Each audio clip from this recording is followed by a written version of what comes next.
It is a gray morning in the autumn of 1941, somewhere on a muddy road in the Western Soviet Union, and a young German gunner is about to have the worst day of his life. He has a good gun in front of him and he knows how to use it. All summer long it has done its job.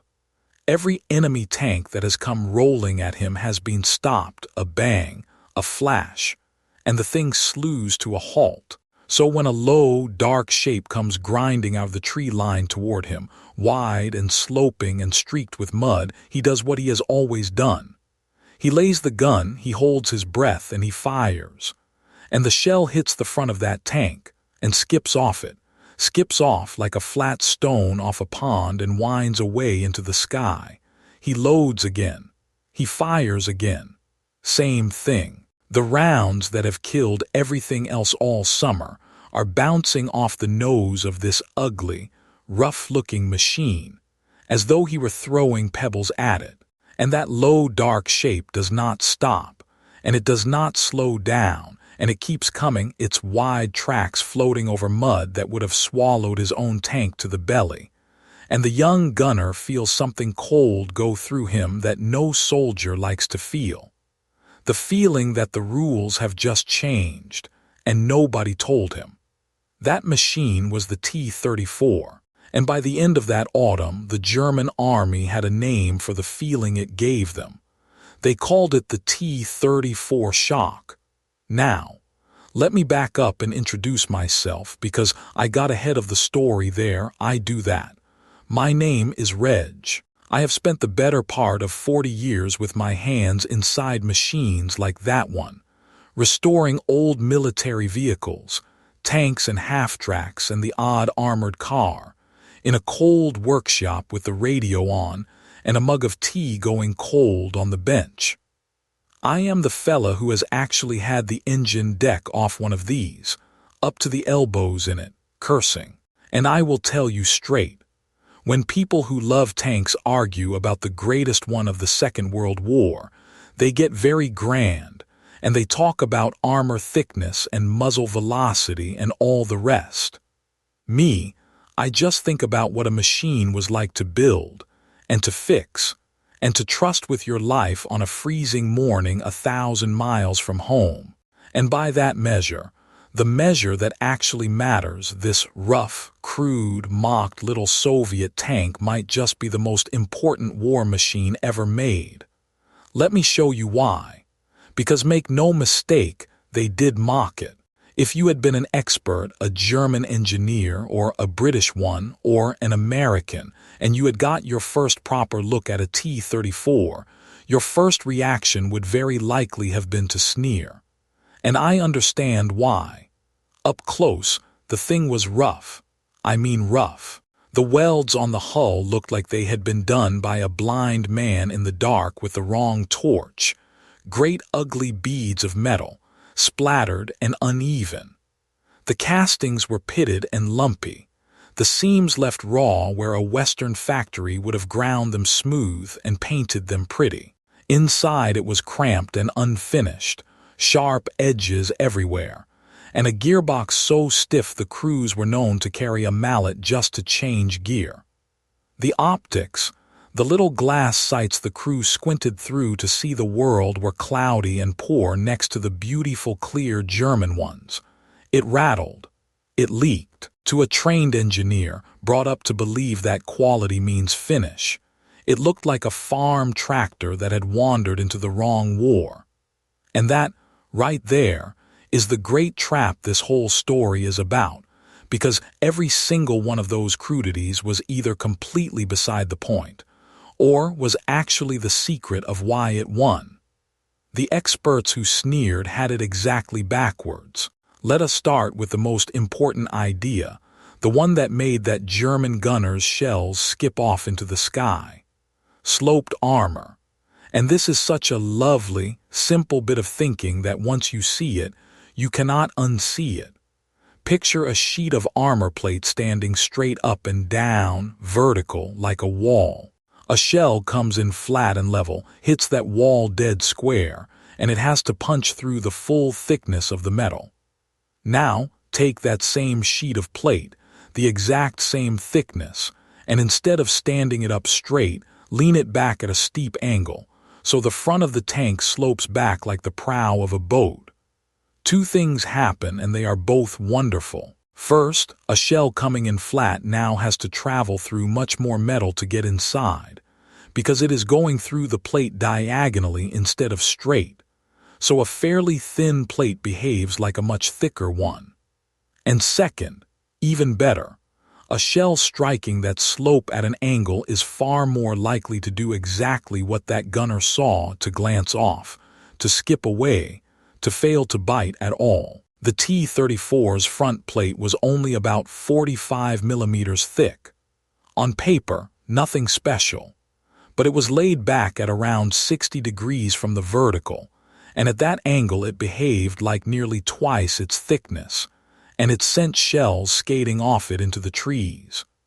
The Germans, with their fine vertical armor and their beautiful square corners, had built their tanks like a bank vault. The Soviets had built theirs like a slate held at an angle to the rain, and the rain ran off. And before the clever clogs in the comments tell me the Soviets did not invent the idea of sloping armor, you are quite right, they did not. Others had toyed with it here and there before, but toying with an idea and betting your entire tank on it are two very different things, and the T-34 bet the whole farm. It made the slope the very soul of the design, front and sides, and then built it by the tens of thousands. An idea is worth nothing until somebody has the nerve to commit to it completely. The Soviets committed. Then there were the tracks. Now this you can only really understand if you have ever tried to move something heavy across soft ground. The T-34 rode on tracks that were wide, properly wide, much wider than the German tanks it faced, and that width did something the sneering experts, sitting in nice dry offices, did not think to value. It spread the tank's enormous weight out over a bigger footprint, so it pressed down on the ground more gently. Less like a stiletto heel, more like a snowshoe. And out there in the Western Soviet Union, that was not a nice to have. That was life and death, because twice a year that whole country turns to soup.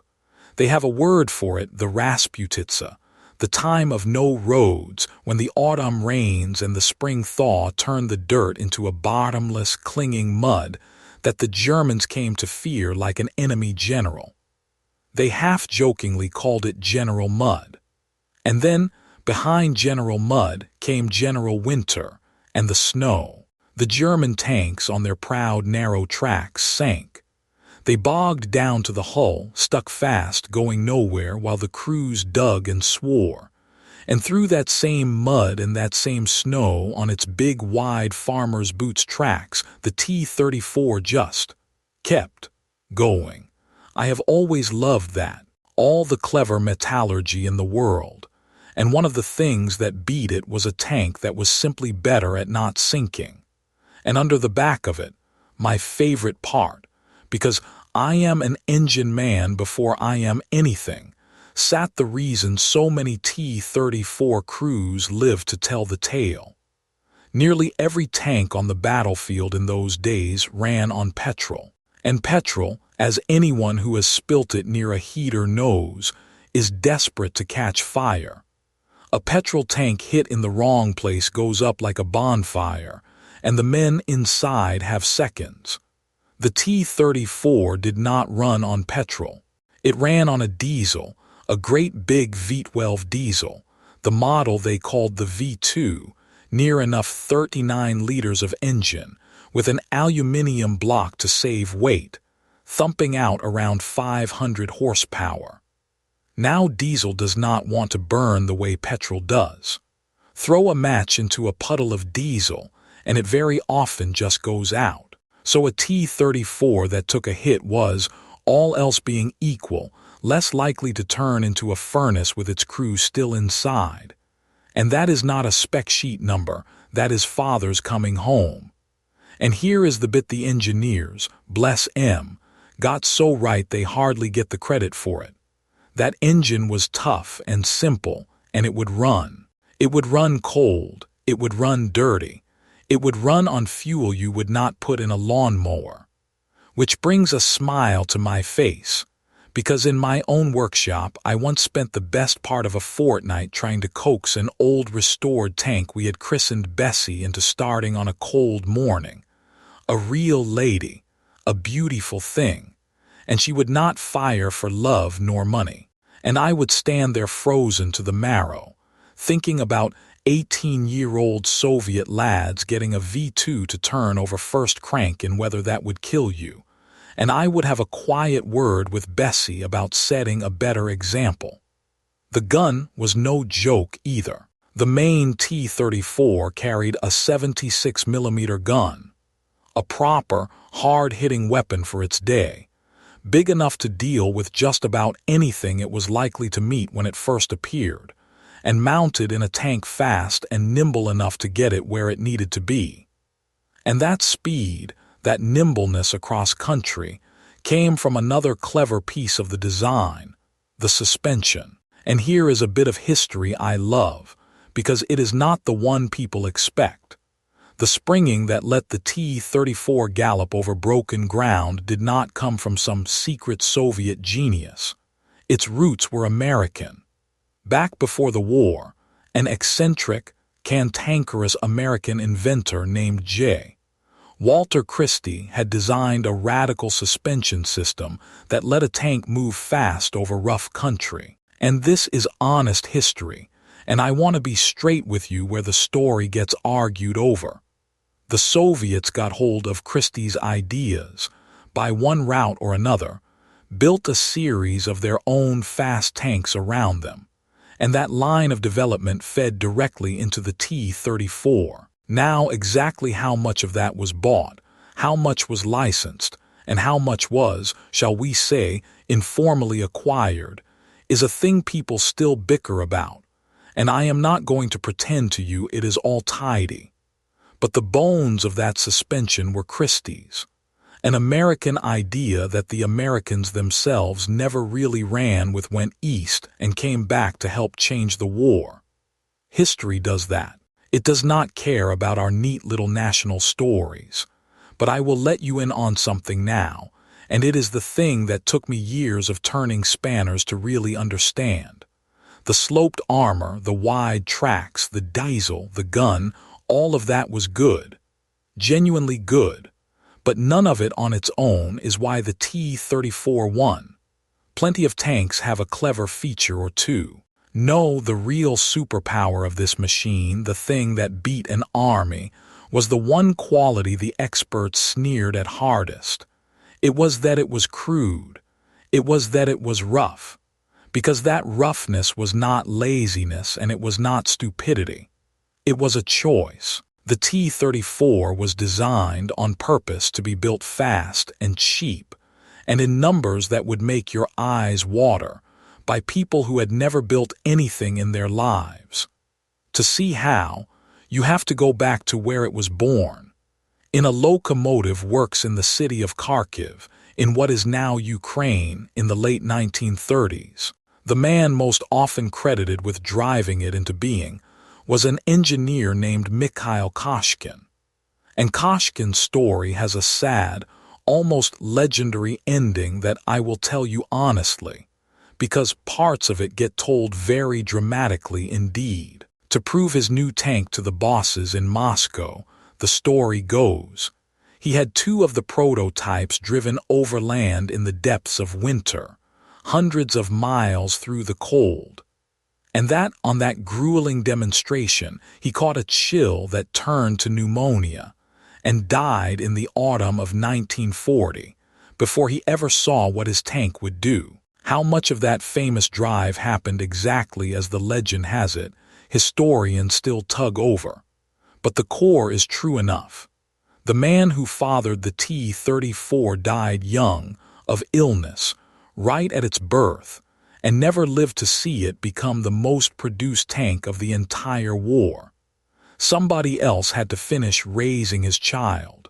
And then in the summer of 1941, the Germans invaded and everything changed.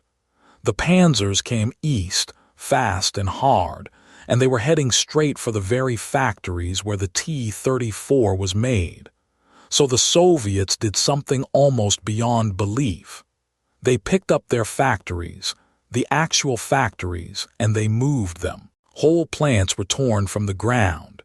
The machine tools loaded onto railway wagons, sometimes under fire, and hauled 1,000 miles and more to the east, out of the enemy's reach, to the far side of the Ural Mountains. And there, in places like Nizhny Tagil, they bolted those machines back down, sometimes in the open air in the snow, before the walls of the new sheds were even up, and they started building tanks again. That city they nicknamed Tankograd, Tank City, was really the great Chelyabinsk works, out in the Urals, swollen with evacuated plants until it became one enormous engine of war, turning out tanks and the diesels to power them around the clock, the furnaces never going cold.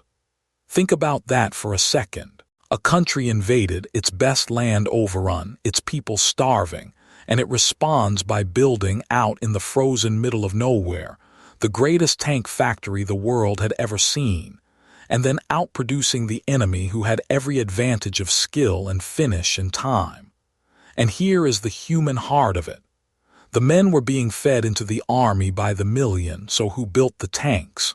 Women, teenagers, boys of 14 and 15 standing on wooden crates to reach the machines, working shifts that would break you, in a cold you and I can barely imagine, half-starved, turning out T-34s by the thousand. And they could do it. They could do it precisely because the tank had been designed to forgive them. And this is the genius that a fussy engineer can never quite forgive. The T-34 was built to a philosophy that I would hang on the wall of every workshop in the land. Good enough now, in numbers, beats perfect later in ones. If a weld only had to be strong enough to survive the few months a tank might realistically last at the front, then why waste a skilled man's day making it beautiful? Grind nothing smooth. Paint nothing you do not have to. Machine every part only as finely as it absolutely needs and no finer. Every corner that could be cut without stopping the tank from fighting, they cut not out of carelessness, but out of a cold, brilliant understanding of what actually mattered. I remember the first time I got up close to the welds on a real one, running my thumb along a seam that looked like a child had done it with a hot glue gun. And my instinct, 40 years of craft in me, was to wince, to tut, to think, oh, they could have done better than that. And then it hit me, standing there in the cold, and it genuinely changed how I look at machines. They could have done better than that. Of course they could. They chose not to. That ugly weld was not a failure of skill. It was a decision made by clever people under the most desperate pressure imaginable, that strong and finished tomorrow is worthless next to strong enough today. That ugly weld is one of the smartest things I have ever run my thumb along, and so the tanks poured out of those freezing sheds in a flood. The total number of T-34s built is usually given as somewhere around 84,000, and I will be honest with you, as always, that the exact figure is argued over, depending on how and when you count the different versions, but it is in that staggering region. 80-odd thousand, more than any other tank in the war by a distance. Germany built its beautiful, refined, superbly engineered tanks in the hundreds and the low thousands, fussed over and finished to a jeweler's standard. The Soviets simply buried them in T-34s. There is a famous line that gets thrown about, that quantity has a quality all of its own. It usually gets hung around Stalin's neck, though whether he ever actually said it is one of those quotes historians will tell you is far from certain, so take the attribution with a pinch of salt. But said by whoever, The idea behind it is the exact truth of the T-34. Enough of a good enough thing does not just add up. At some point, it changes into something else entirely. Something no amount of individual excellence on the other side can hold back. And you have to understand the sheer scale of where this tank fought to feel why that mattered so much. The war in the East was not like anything in the West. It was fought across a front thousands of miles long, over a country so vast it swallows armies whole, in distances and weather that punished machinery beyond endurance. On a battlefield like that, a tank's single most valuable quality is not the thickness of its armor or the beauty of its gun. It is whether the blessed thing is still running next week and next month, 500 miles from the nearest workshop after crossing rivers of mud and fields of snow. Reliability out there was not a virtue. It was the whole game. And the rough, simple, forgiving T-34 was built, almost by accident of its own crudeness, to be exactly the tank that vast, cruel country demanded. Now let me bring you right back to that shock. When the T-34 first hit the German army in 1941, it caused something close to panic among the very people who understood tanks best. One of Germany's greatest tank generals, Heinz Guderian, wrote about the nasty surprise of it, about their guns failing to punch through that sloped nose, about a Soviet tank that was, in the things that counted that year, simply better than what they had. And then the Germans paid the T-34 the highest compliment one engineer can ever pay another. First, some of them seriously proposed just copying it outright, building a straight German version of the Russian tank.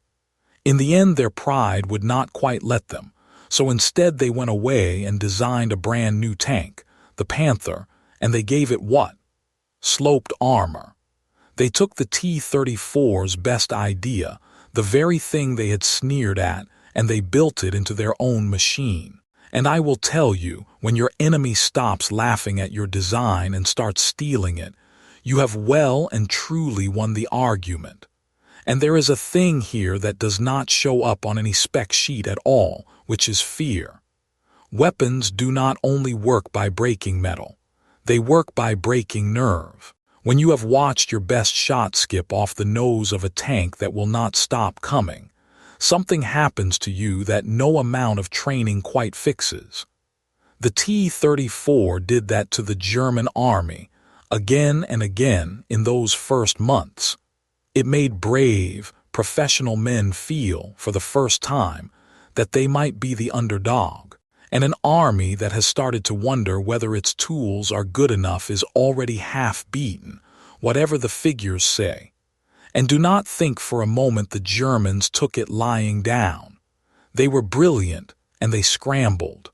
Within months of the shock, they were dragging up bigger and bigger guns to deal with the thing, famously hauling their superb 88mm anti-aircraft gun down level to fire straight at tanks, because it was one of the few things that could reliably crack a T-34 at distance.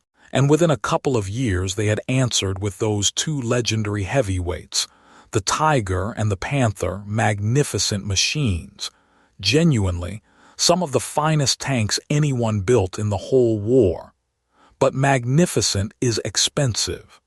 Magnificent is slow to make and a nightmare to keep running.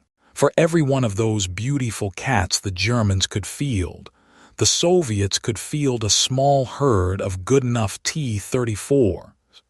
And a herd, it turns out, is a very hard thing to argue with.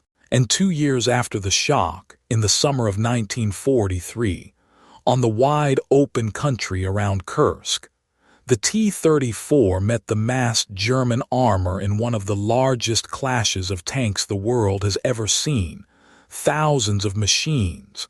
A titanic, grinding slugging match. Now I will be straight with you here, as I always try to be. The details of the most famous day of that battle, at a place called Prokhorovka, have been argued over fiercely by historians, and some of the old heroic numbers, the hundreds of German tanks supposedly destroyed in a single afternoon, have been cut down hard by newer research. So do not swallow the legend whole, but the shape of the thing is not in doubt.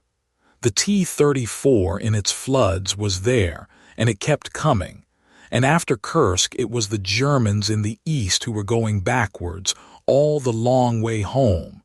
And I think often about the crews. 4 or 5 young men folded into that cramped steel box, in the heat and the cold and the deafening noise, breathing fumes, half blind through those poor little sights, knowing they must have known that the odds of climbing out again were not kind.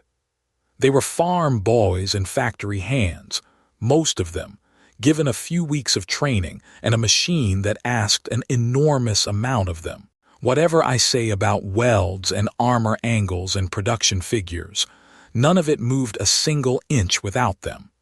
The T-34 did not win the war. The people who built it in the snow and the people who crewed it in the mud won the war. The tank was just the tool that finally gave them a fair fight. And now I have to do the thing I always do, the thing that keeps a story honest. Because if I let you walk away thinking the T-34 was some flawless wonder weapon, I would be lying to you, and worse, I would be dishonoring the men who fought in it. It was not flawless. It was, in a lot of ways, a brute to crew. The early tanks had a cramped little turret built for just 2 men, which meant the poor commander also had to aim and fire the gun himself. So the one fellow who was supposed to be watching the whole battlefield, keeping his crew alive, was instead squinting down a gun sight at a single target, blind to everything else. Those cloudy optics I mentioned made it worse. Early on, most of them did not even have radios, so a whole formation could be reduced to following the leader and watching for hand signals like ducklings. It was loud, and it was hard to see out of, and it asked brutal things of the young men inside it, and in those first years they died in it in dreadful numbers. The Germans, tank for tank, man for man, were often the better craftsmen.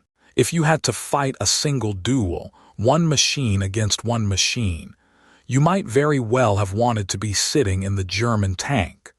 But, and here is the whole thing, war is not a single duel, and the Soviets understood that better than anybody. Later, they fixed the worst of it too.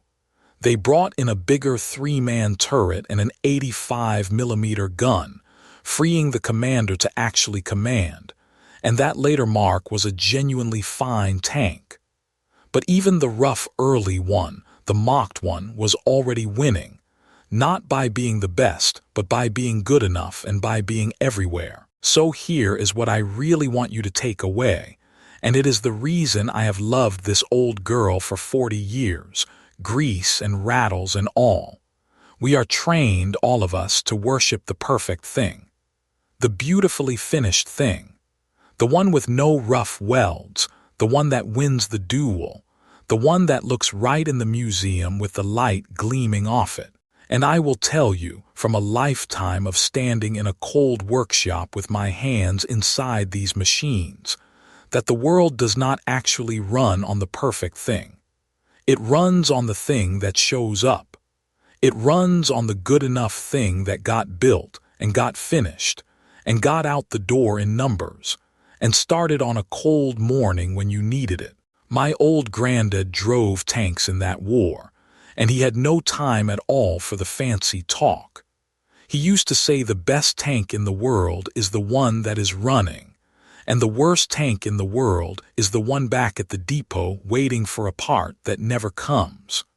And I think about that in my own life more than I would like to admit, because we have all got our beautiful, perfect thing that we never quite finish, the plan we are polishing, the book we are not writing, the idea we keep refining because it is not ready yet, because it is not good enough yet.